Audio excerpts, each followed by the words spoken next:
Next up, at UFC 296, we have Vicente Luque taking on Ian Garry Machado. No jokes about Ian Garry and his wife and all that bullshit. No jokes. I don't even know what you're talking about. Can you explain? Good. That's the way to handle it. The jokes are just too obvious, and we don't need it.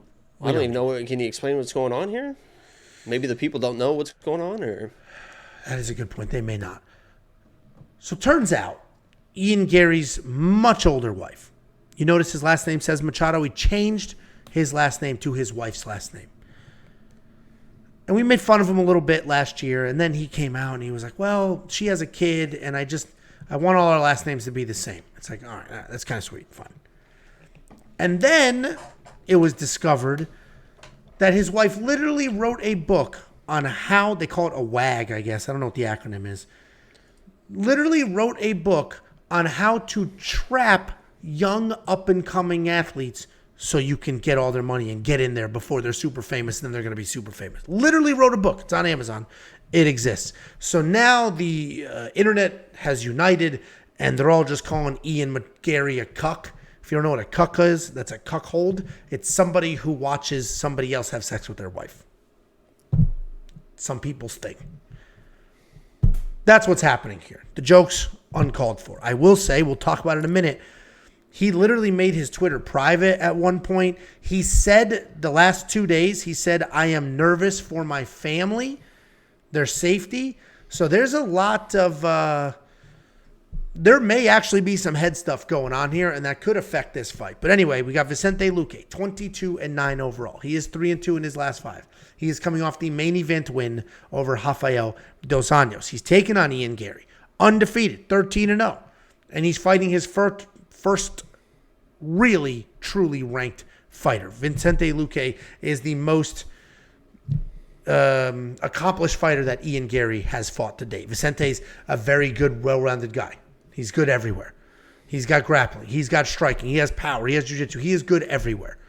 The solid wrestling, fantastic submissions if it gets to the ground. At the end of the day, he is a striker, though. He's going to be looking to bang, strike it out on his feet. He's at a 62% takedown defense. That might look low, but keep in mind he has fought the upper echelon of this division for the last couple of years. He is coming off of that win over Rafael dos Anjos in the main event, where he defended 5 of his takedowns and got some takedowns of his own, I believe.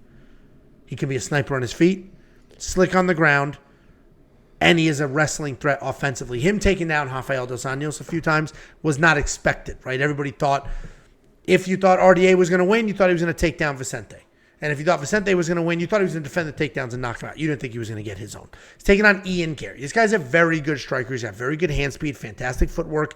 He is hittable. He is hittable. He has been hittable since day one. His very first ever UFC fight, he won by stoppage, but he was hit a few times, and it was looking dicey. Song Kanan lit him up. It was looking dicey. The only reason Song Kanan didn't put him out is because he decided to wrestle instead of continue striking. Even though Ian Garry is hittable, he has fantastic striking. He's laser pinpoint accuracy, super fast, great footwork, and he's knocking people out. I wouldn't say it's raw one-punch knockout power. I think he's just so clean and so fast it's catching people off guard, and he's getting it done. He is coming off of the insanely one-sided win over Neil Magny, where he tripled his strikes and had 2 takedowns. That leg was absolutely chewed to shit. All of that being said, if we remove the drama, we remove the internet deciding that they hate Ian Garry this week or last week, if you take that out of the equation, Ian Garry's a very clear pick here. He's the much better striker. It's not even clear. He's the much better striker. I think he absolutely gets it done. We've seen Vicente Luque struggle with strikers. Wonderboy whooped him. Jeff Neal whooped him. And they're both strikers. And Ian Garry is probably a better striker than both of them. Wonderboy, different situation. Anyway, Ian Garry is going to be the pick. But if you're worried about all the outside noise and if that's affecting his headspace, I would stay away from it because that may be a factor, and we just don't know. Like, what do you think? I know you said earlier in the week or last week that you think he's that guy that none of that noise bothers him, but he did make his Twitter private and he did say publicly he's worried for his family's safety this week. Do you think any of that matters or no? Serious question.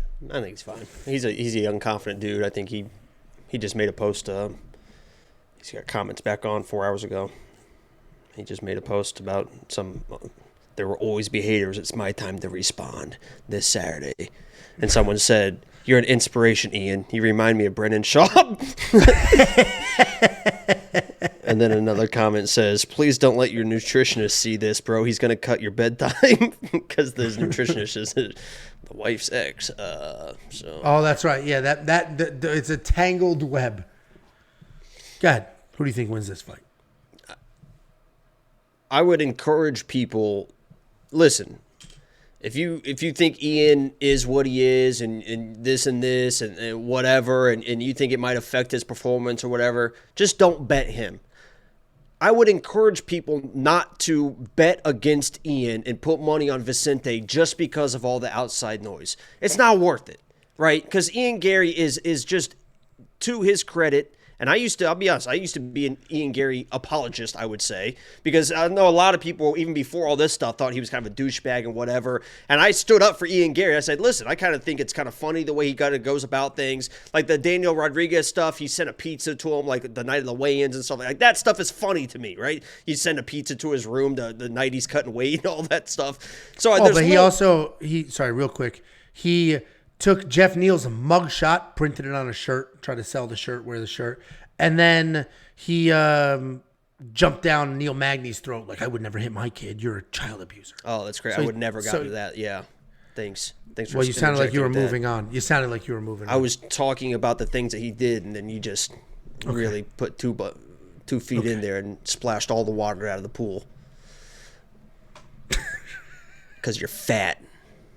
Ian Garry, I would just encourage people, don't bet Vicente just because you hate Ian Garry. Ian Garry is the better fighter. Even if the noise affects him, whatever, if he gets in here, he's going to be the much better fighter. Ian Garry is still a really, really high-level guy. This is a guy, undefeated fighter, that can compete for the title. And he has shown a lot of these undefeated guys, you don't really know. You don't really know, okay, when adversity hits, how's he going to perform? When it's a close fight, how is he going to perform? We've seen him win decisions. We've seen him get dropped and understand the situation, what he needed to do to survive. Got back to his stool, wasn't panicked at all, said, I made a mistake, I won't do it again, and ended up getting a finish in that fight. That was also at UFC 285, where I actually was at UFC 285, where I met Amanda Hebos. I saw that happen in live, in real time. Ian Garry is Ian Garry's a good fighter, man, and he should smoke a guy like Vicente Luque, outside noise or not. It just comes down to that. He's a better fighter. Yeah, I mean, I completely agree. Obviously, if Vicente comes out here with a wrestle-heavy game plan, maybe he could have success. We actually haven't seen a lot of that headed, in Ian Garry's direction. We haven't seen a ton of people. Are you fixing it or taking it down again? Fixing it. We haven't seen a ton of people diving as like trying to take him down. Song Kanan was able to, but that was after he lit that dude up.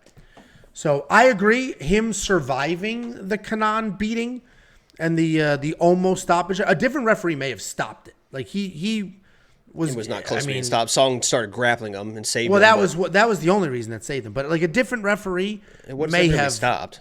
I mean, he dropped hard.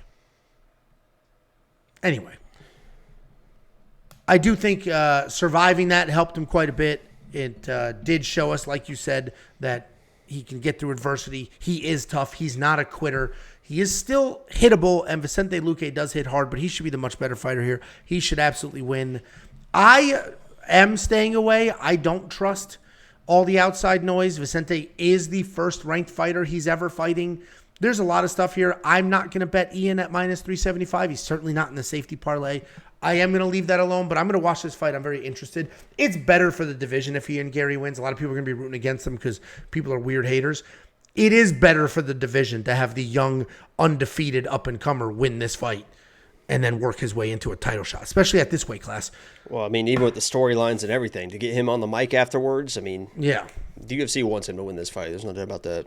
And it's better. As a fan, it's better for him to win as well. Because, Vicente got just absolutely smoked by Bilal Muhammad. Like, he's already lost to the couple of the top guys. He's shown us he's very good, not going to win a belt. Ian Garry might. Anyway, $9,500 in DraftKings. You think he's that good? I think there's an opportunity for a finish. Yeah, there certainly is. Well, Vicente Luque, he lost to Jeff Neal, brain bleed. He was out for a while. Wonder Boy lit him up. Just danced around him, touched him up, lit him up, did all of those things. So Ian Gary could do the same. He may be worth that $9,500 price point in DraftKings. You have bets on this or no? We're going to get a little parlay. There you go. If you want to check out that parlay, WeWantPicks.com. Click Become a Member. It is only $10 a month. Guys, we have well over 400 people watching live right now. Appreciate it. Hit the like button, but we just appreciate you're here. We're competing against Monday Night Football, and we appreciate you. You know what's funny about that? What? Let me see. The game was canceled? What? Like what? Ooh, I thought I put 400. No, I put in the Discord that we're going to live tonight, and I said if we don't have 500 live viewers, Angelo says I won't be back for 2024. So we got 400. It's quite the leap to go from 4 to 5. But we might be able to do it because we're breaking down a pretty good one next.